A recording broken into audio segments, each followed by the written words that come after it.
Hello everyone, I welcome you all to my YouTube channel again. So this time we are going to study a topic that is literary theory. So when we are a student of MA English and in the first sem we learn this concept, like we have a book named Approaches to Literature, in which we learn different approaches, different ways to study a literary text. Like there are different approaches, like feminism approach is there, psychoanalytic approach is there. In MA English sem 1 there is a second unit in which we will learn two different approaches, historical and biographical approaches. So basically many approaches are there. So some are in our first sem, some are in our second sem. So this time I'm going to study the whole. Like in this video we will study how many types of literary theory are present in our approaches to literature. So let's study.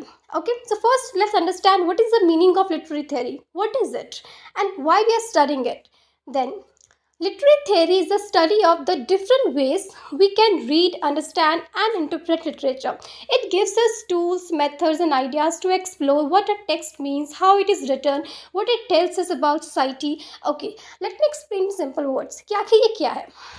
देखिए, हम ना जब भी approaches to literature में क्या होता है कि उसमें जब हम किसी लिटरेरी वर्क यानी कि वो एक पोइम हो सकती है, वो एक नॉवल हो सकता है, एक पोइम, एक नॉवल, एक ऐसे, कोई भी ड्रामा, कोई प्ले है ना, कोई वर्क है, लिटरेरी वर्क है, उसको आपने एनालाइज करना है. मान लीजिए आप एक क्रिटिक हैं और आपने उसको एनालाइज करना है. आपने उसके मेरिट्स, डीमेरिट्स बताने हैं. आपने ये बताना है कि ये वर्क कितना अच्छा लिखा हुआ है, कि मतलब इसमें क्या प्रॉब्लम्स हैं या क्या इसके सबसे बेस्ट पार्ट क्या है इसका. आपको एक चाहिए ना, आपको एक एनालिसिस चाहिए, आपको एक लेंस चाहिए जिसके बेस पे आप उसको एनालाइज करोगे. अब कैसे एनालाइज करोगे?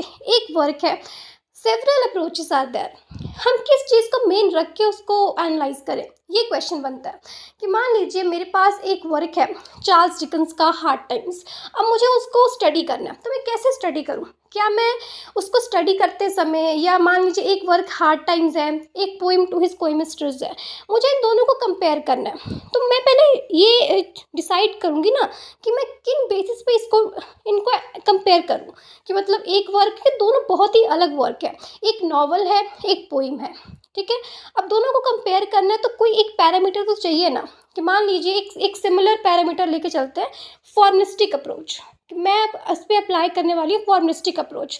तो फॉर्मलिस्टिक अप्रोच क्या कहती है कि आप ना ऑथर की बायोग्राफी देखें, ना उसकी हिस्ट्री देखें, ना आप ये देखें कि उस सोसाइटी कंडीशंस कैसी थी उस टाइम पे जब ये वर्क प्रोड्यूस हुआ था. तो आपने क्या देखना है? आपने देखनी है फॉर्म.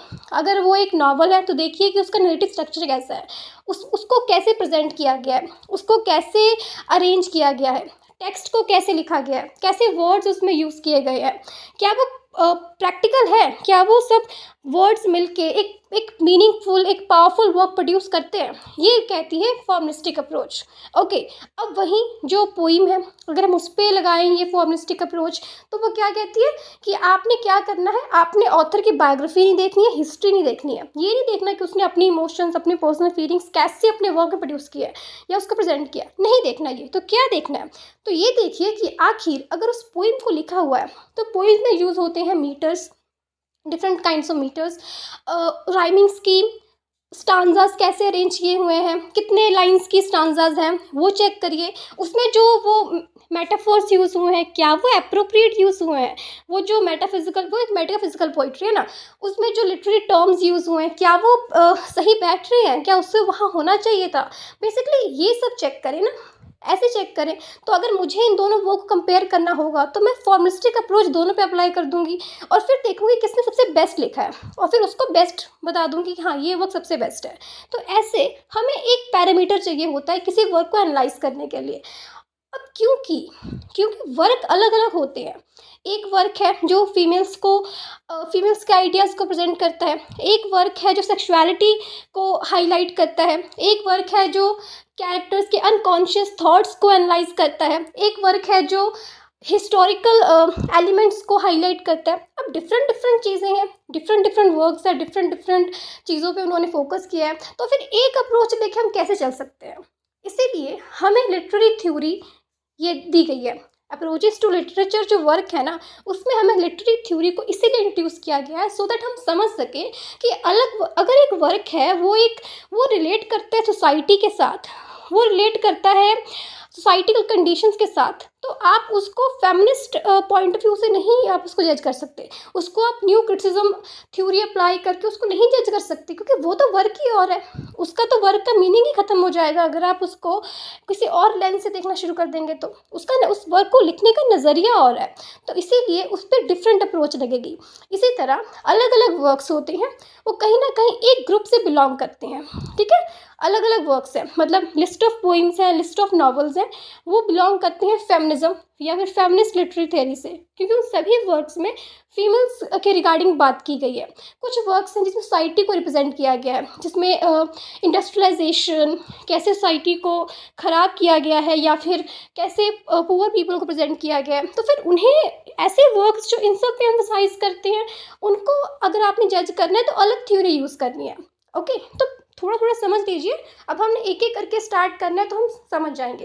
तो बेसिकली लिटरेरी थ्योरी क्या है? तो लिटरेरी थ्योरी हमें एक लेंस प्रोवाइड करती है, हमें एक पैरामीटर प्रोवाइड करती है, जिसके बेस पे, जिसके यूज़ के साथ हम अलग अलग लिटरेरी वर्क्स को एनालाइज करते हैं। हम पहले ये समझते हैं कि आखिर जो लिटरेरी वर्क है, ये जो पोइम है, नॉवल है, जो भी वर्क है, ये इसमें मेन चीज़ क्या है, ये मेन किस चीज़ पे मतलब बात करती है, ठीक है। वो समझ के हम उससे रिलेटेड जो लिटरेरी थ्योरी है उसको उस पर अप्लाई करते हैं और चेक करते हैं क्या ये वर्क जो है वो अच्छा लिखा हुआ है। ओके, और स्टडी करते हैं इसको। Why do we use or need literary theory, क्यों इसकी ज़रूरत है? Imagine we are reading a novel or a poem or a play, everyone might understand it. वही चीज़ है कि मान एक वर्क है ना, अब एक ही वर्क को चार अलग लोग पढ़ते हैं, तो चार अलग लोग अपनी थिंकिंग के अकॉर्डिंग चार अलग मतलब निकाल देते हैं, और अगर वो उसी कॉन्टेक्स्ट में सोचते हैं तो वो चारों ही मीनिंग सही हैं। बस हमें ये समझना है कि वो कौन सी लिटरेरी थ्योरी से वो रिलेट करते हैं। तो ये समझने के लिए कि आखिर एक जो वर्क है वो क्या कहता है, वो किस उसका बेसिक थीम क्या है, उसको हमें किस कैटेगरी के अंडर उसको रखना है, इसके लिए हमें लिटरेरी थ्योरी और उसके टाइप्स जानने की बहुत ज़रूरत है, ठीक है। लिटरेरी थ्योरी हमें हेल्प करती है किन चीज़ों में? It ask deeper questions about the text, it looks beyond the story and understand the theme structure. उसको बेसिकली उसको अच्छे से एनालाइज करने के लिए हमें लिटरेरी थ्योरी की यूज़ करनी पड़ती है। Understand the writer's purpose, historical background, social context, study how language, ideology and gender, race and power work within literature. ये अलग अलग लिटरेरी थ्योरीज है और अलग अलग कॉन्सेप्ट है। अब देखिए कितनी सारी लिटरेरी थ्योरीज है। Classical theory, historical approach, biographical approach, romantic theory, realism, naturalism, formalism, new criticism, Marxist, psychoanalytic, new classical, structuralism, ये मॉडर्न टाइम्स की है। स्ट्रक्चरलिज्म, पोस्ट स्ट्रक्चरिज्म, डिकंस्ट्रक्शन, रियल response theory, feminist theory, post colonial, queer theory, eco criticism, new historicism and cultural studies, ठीक है। ये सारी types हैं literary theory की। इस वीडियो में हमने कुछ कवर करनी है और कुछ हमें नेक्स्ट वीडियो में कवर कर लेनी है, ठीक है। तो क्लासिकल थ्योरी क्या है? क्लासिकल से ही क्लियर है कि क्लासिकल टाइम से रिलेट करती है। तो कौन सी टाइम से रिलेट करती है? तो ancient Greece during the time of Plato, Aristotle, तो इनके टाइम से रिलेट करती है। ये थ्योरी क्या कहती है? मिमेसिस। फर्स्ट इसके तीन कॉन्सेप्ट पहले स्टडी करते हैं। इसके की आइडियाज़ क्या है? मिमेसिस, लिटरेचर इमिटेट्स लाइफ और nature, catharsis, emotional cleansing through tragedy, Aristotle, purpose, teach morality. Okay, let me explain it. Classical theory जो है ये क्लासिकल टाइम से रिलेट करती है। तब जो क्लासिकल राइटर्स थे, सोक्रेट्स, एरिस्टोटल, प्लेटो, ठीक है, वो जो टाइम था वो ये कहता था कि जो लिटरेचर है ना, जो लिटरेचर है वो बनता है नेचर को इमिटेट करके, कि मतलब जो राइटर्स होते हैं, जो पेंटर्स होते हैं, जो भी आर्टिस्ट होते हैं, वो क्या करते हैं अपने वर्क में? वो नेचर को इमिटेट करते हैं, उनको वो इमिटेट करते हैं, जिसको मिमेसिस बोला जाता है। तो यानी कि अगर आपने किसी वर्क को जज करना है, अगर अब यहाँ पे ये बात ज़रूर है कि अगर आप किसी वर्क को जज कर रहे हैं तो वो क्लासिकल टाइम्स की होनी चाहिए। अगर मान लीजिए आप क्लासिकल थ्योरी किसी वर्क पे लगा रहे हैं, उसको जज कर रहे हैं, तो आप क्या जज करोगे कि ये जो वर्क है ना, ये कैसे इन्वायरमेंट को उस टाइम के जिस टाइम पे ये वर्क लिखा गया है ना, उस टाइम के इन्वायरमेंट को, रियल लाइफ को कैसे अपने वर्क में बताता है, उसको प्रेजेंट करता है, कितने अच्छे से बताता है, वो चीज़ हमने चेक करनी होती है। अगर वो एक ट्रेजेडी है, तो ट्रेजेडी में कैथारसिस प्रोड्यूस हुआ है कि नहीं प्रोड्यूस हुआ है। कैथारसिस क्या होता है, एक इमोशंस होते हैं कि हमारे अंदर बहुत इमोशंस होते हैं, दबे हुए होते हैं।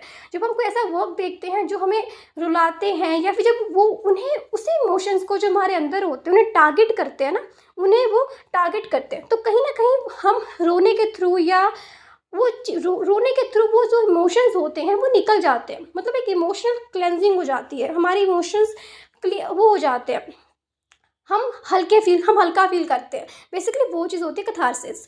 और इनके अकॉर्डिंग, क्लासिकल थ्योरी के अकॉर्डिंग, जो लिटरेचर का पर्पस होना चाहिए वो होना चाहिए मोरालिटी टीच करना और प्लेजर देना। तो बेसिकली अगर आपने क्लासिकल थ्योरी कभी किसी वर्क पे अप्लाई करना है तो ये चेक करना है कि ये 3 जो पैरामीटर्स हैं, मिमेसिस, कैथारसिस और पर्पस, ये उसमें दिखाई दे रहे हैं कि नहीं दे रहे हैं, ये कितना अच्छे से उसको रिप्रेजेंट किया गया है। ठीक है, ये क्लासिकल टाइम की थ्योरी है।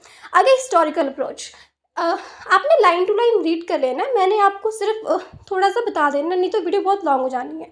ओके, हिस्टोरिकल अप्रोच क्या है? हिस्टोरिकल अप्रोच ये कहती है कि अगर आपने कभी किसी वर्क को जज करना है तो आपने क्या करना है, आपने चेक करनी है हिस्ट्री जिस टाइम पे वर्क प्रोड्यूस हुआ है।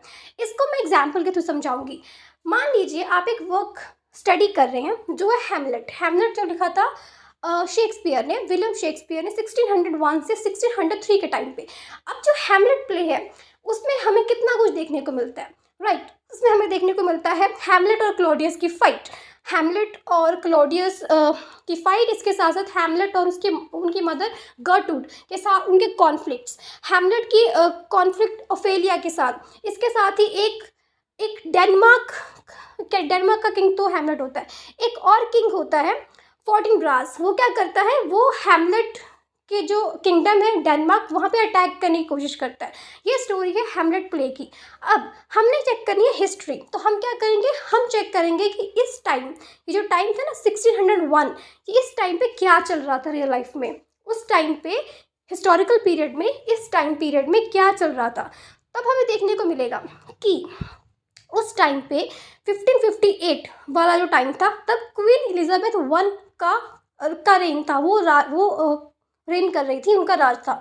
तो उस टाइम पे क्या हुआ था, क्वीन एलिजाबेथ जो थी उनका कोई बेटा नहीं था, और इसीलिए उनका बेटा ना होने के कारण उनके नेक्स्ट जो जनरेशन थी जिसने उनकी वो कुर्सी लेनी थी, वो इंसान था ही नहीं। तो उस समय इन्वायरमेंट में एक पोलिटिकल इंस्टेबिलिटी बिकॉज उनका कोई हेयर नहीं था कि किसने क्वीन एलिजाबेथ वन के बाद किंग बनना है, ये डिसाइडेड ही नहीं था। तो पोलिटिकल इंस्टेबिलिटी का टाइम चल रहा था। तो इस टाइम पे क्या हुआ, और यही सेम चीज़ पोलिटिकल इंस्टेबिलिटी आपको देखने को मिल जाएगी प्ले हैमलेट में। जैसे कि जब हमें देखने को मिलता है कि क्या होता है, अचानक से किंग हैमलेट की डेथ हो जाती है और क्लॉडियस आ जाता है। क्लॉडियस के आने से कहीं ना कहीं पॉलिटिकल लेवल पे भी वो बात, वो जो थीम है वो पॉलिटिकल लेवल का है कि एक कुर्सी के लिए उसने अपने भाई को किल कर दिया। तो पॉलिटिकल का थीम वहाँ पे सिमिलर हो गया। वैसे ही सेकेंड थीम हमने फाइंड करना है। जब क्वीन एलिजाबेथ वन का टाइम था तब एक पॉलिटिकल इंस्टेबिलिटी थी, कहीं ना कहीं जो किंगडम था वो वीक हो गया था। अब वही जो सेम चीज़ है वही हमें देखने को मिलेगी इस प्ले में, जो प्ले है हैमलेट, ठीक है। और जब क्वीन एलिजाबेथ वन का टाइम था तब क्या हुआ था, तब एक कुछ इन्वेडर्स थे, क्योंकि पॉलिटिकल इंस्टेबिलिटी थी तो कुछ इन्वेडर्स थे जो इन्वेड करने की कोशिश कर रहे थे इंग्लैंड में। और यही सेम चीज़ आपको देखने को मिलेगी प्ले हैमलेट में, जब फोर्टिनब्रास जो एक और राजा था, एक प्रिंस था, वो भी हैमलेट के किंगडम डेनमार्क पे अटैक करने की कोशिश कर रहा था। इवन इन द एंड वो अटैक कर भी देता है, ठीक है। तो इस तरह कुछ जो सिमिलैरिटीज़ हैं वो प्ले हैमलेट में है उसके उस टाइम पीरियड के साथ जिसमें ये प्रोड्यूस हुआ था। तो इस तरह ये एक हिस्टोरिकल प्ले बन जाता है। इसको मैंने बहुत डिटेल में समझाया है अपनी एक और वीडियो में, ठीक है, आपने वहाँ पे इसको अच्छे से समझ लेना है, ठीक है। तो बेसिकली हमें हिस्ट्री चेक करनी होती है, ठीक है, कि अगर मान लीजिए चार्ल्स डिकन्स के नॉवल है ना हार्ड टाइम्स, ऑलिवर ट्विस्ट, उसमें जो थीम्स प्रोड्यूस किए गए हैं, थीम्स रिप्रेजेंट किए गए हैं, इंडस्ट्रियलाइजेशन, चाइल्ड लेबर या करप्शन, ठीक है, वही सारी चीज़ें आपको उस टाइम पीरियड में, विक्टोरियन टाइम पीरियड में देखने को मिल जाएंगे। तो इस तरह वो एक हिस्टोरिकल वर्क बन जाता है। तो अगर आप हिस्टोरिकल अप्रोच लगाते हैं, उस अप्रोच के बेस पे उस वर्क को क्रिटिसाइज़ करते हैं, उसको जज करते हैं, उसके मेरिट्स डिमेरिट्स निकालते हैं, तो फिर आपने ऐसे ही करना है। नेक्स्ट है बायोग्राफिकल अप्रोच। बायोग्राफिकल अप्रोच ये कहती है किसी वर्क को जज करना है तो क्या करना है, आपने